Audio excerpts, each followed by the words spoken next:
బాధ ఎందుకు పెడుతున్నాడు దేవుడు? బాధలో అయినా దేవుని జ్ఞాపకం చేసుకుంటావని. సేవకులు ఎందుకు పంపిస్తాడు దేవుడు?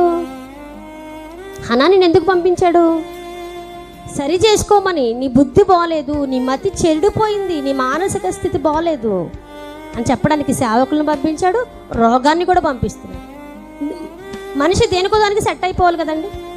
సేవకుడు చెప్తున్నప్పుడైనా అయ్యో నా స్థితి ఇలా ఉందా, నా భక్తి జీవితం ఇలా ఉందా, నా మాట్లాడే విధానం ఇలా ఉందా, నా ఆత్మీయస్థితి ఇలా ఉందా అని ఏం చేసుకోవాలి? సరి చేసుకోవాలి. ప్రవక్త చెప్పినా సరి చేసుకోవట్లేదు అంటే దేవుడు ఏం చేస్తాడట? రోగానికి అవకాశం ఇచ్చాడు.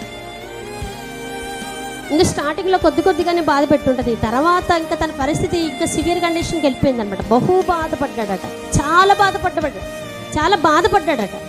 ఈ బాధ ఎందుకు పెడుతున్నాడు దేవుడు? బాధలో నీకు బోధ అర్థం కావాలి అని.